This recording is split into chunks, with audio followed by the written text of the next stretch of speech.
글로벌 결제 공용 비자가 최근 단 한 분기 만에 무려 9개의 서로 다른 블록체인을 번개처럼 통합해버렸습니다. 금융계가 완전 발칵 뒤집혔죠. 단순한 코인 결제 뉴스냐고요? 절대 아닙니다. 이건 지금 수면 아래에서 조용히 하지만 엄청난 규모로 진행되고 있는 글로벌 금융 인프라의 거대한 대공사거든요. 이 복잡한 마스터 플랜의 퍼즐 조각들 오늘 아주 명확하게 맞춰보겠습니다. 오늘 짚어볼 핵심 내용들인데요. 비자가 왜 이렇게 이례적인 속도를 내는지부터 시작해서 프론트엔드가 아닌 백엔드의 변화, 국외 체인 전략의 비밀, 규제 트라우마, 그리고 글로벌 B2B 결제의 미래까지 쫙 한번 훑어보겠습니다. 첫 번째 파트, 비자의 이례적인 속도입니다. 보통 거대 금융사들은 빙하처럼 엄청 느리게 움직이잖아요. 기술 하나 도입하는데 몇 년씩 걸리는 게 일반적이죠. 그런데 비자는 단 한 분기 만에 자체 결제망에 연동된 체인을 4개에서 9개로 대폭 늘렸습니다. 그 배경엔 바로 이 70억 달러라는 숫자가 있습니다.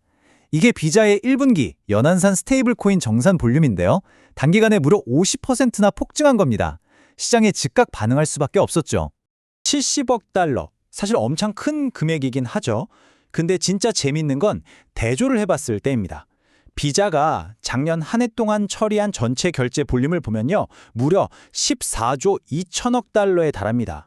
그러니까 방금 우리가 와 엄청나다 했던 그 70억 달러가 14조 2천억 달러라는 전체 볼륨에 비하면 고작 0.05%밖에 안 되는 진짜 티끌 같은 숫자라는 겁니다. 그럼 도대체 왜 시장은 이 0.05%라는 먼지 같은 파이에 열광하는 걸까요? 그건 비자의 진짜 사냥감이 우리가 카페에서 긁는 개인 신용카드가 아니기 때문입니다. 비자가 노리는 진짜 타깃은 바로 200조 달러 규모의 어마어마한 전 세계 B2B 결제 시장입니다. 비자는 지금 이 거대한 바다에 이제 막 발끝만 살짝 담근 셈이죠.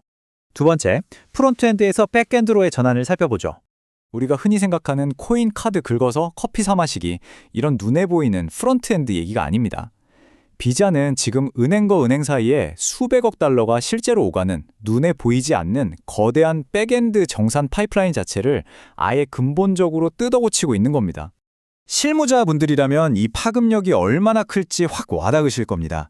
기존 은행망은 주말이나 공휴일이 끼면 돈이 며칠씩 묶여버리잖아요. 그래서 막대한 예비 자본을 쌓아둬야 했죠. 근데 블록체인, 특히 USDC를 활용한 정산을 도입하면요. 기업 자금관리 부서가 365일 24시간 내내 실시간으로 자금을 이동시킬 수 있습니다. 그동안 꽉 묶여있던 거대한 자본이 완벽하게 풀려나는 겁니다. 세 번째 파트, 그렇다면 이 거대한 시장을 잡기 위한 국외 체인 전략을 볼까요? 200조 달러짜리 시장을 먹기 위해 비자는 단 하나의 승자를 고르는 대신 9개의 네트워크에 철저하게 각자의 역할을 줬습니다. 각 블록체인의 장점만 쏙쏙 뽑아서 비자 결제망에 딱 맞게 배치한 거죠. 솔라나의 초고속 처리, 스텔라의 국경관 기관 송금, 폴리곤의 대규모 결제 트래픽처럼요. 특히 여기서 프라이빗 체인인 칸툰을 주목해보세요. 대형 금융사들이 끔찍하게 챙기는 프라이버시는 완벽히 보호하면서 규제 당국의 감사는 다 받을 수 있게 설계된 기관 전용 체인입니다. 퍼블릭과 프라이빗을 넘나드는 기술적 상호 운용성 정말 치밀합니다. 전 개인적으로 이 포인트가 제일 소름 돋았는데요. 코인베이스의 베이스 체인을 대체 왜 넣었을까요? 바로 다가올 AI 에이전트 커머스 시대를 대비한 포석입니다.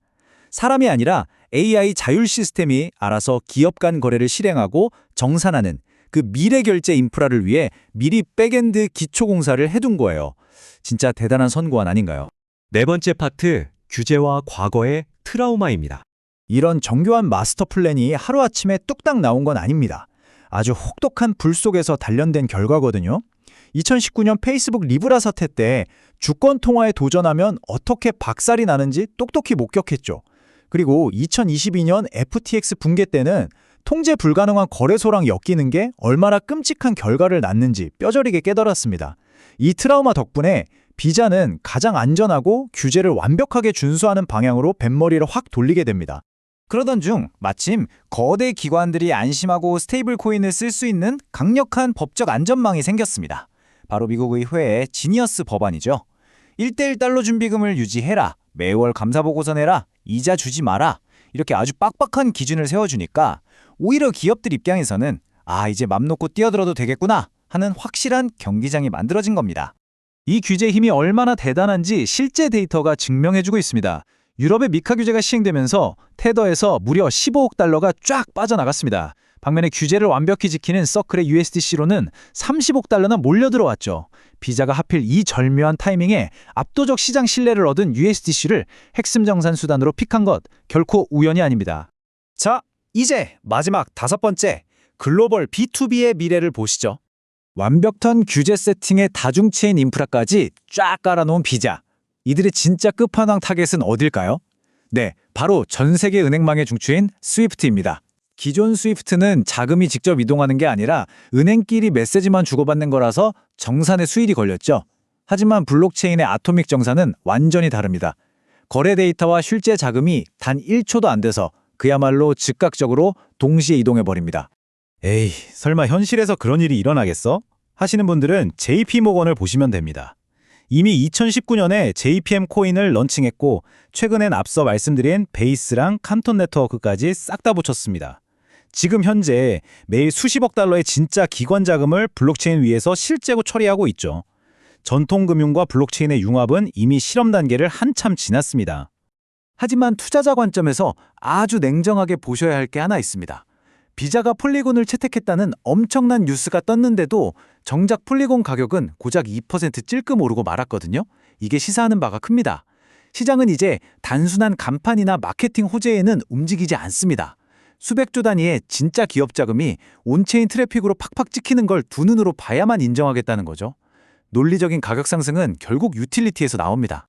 그래서 금융기관 실무자나 전략가분들이 반드시 챙기셔야 할 핵심 운영 체크리스트를 정리해드립니다. 첫째, 단순 뉴스 말고 실제 온체인 트래픽 데이터를 추적하세요. 둘째, 미카나 지니어스 법안 같은 규제 세팅이 어떻게 돌아가는지 최우선으로 모니터링 하시고요. 셋째, ETF를 통한 기관 자금의 유입 흐름 체크. 마지막으로 마케팅용 포장이 아니라 실제 B2B 정산 환경에서의 진짜 유틸리티에 집중하셔야 합니다. 그래야만 이 치열한 판에서 살아남을 수 있습니다. 자, 이제 여러분께 아주 묵직한 질문 하나 던지면서 오늘 해설을 마무리하겠습니다.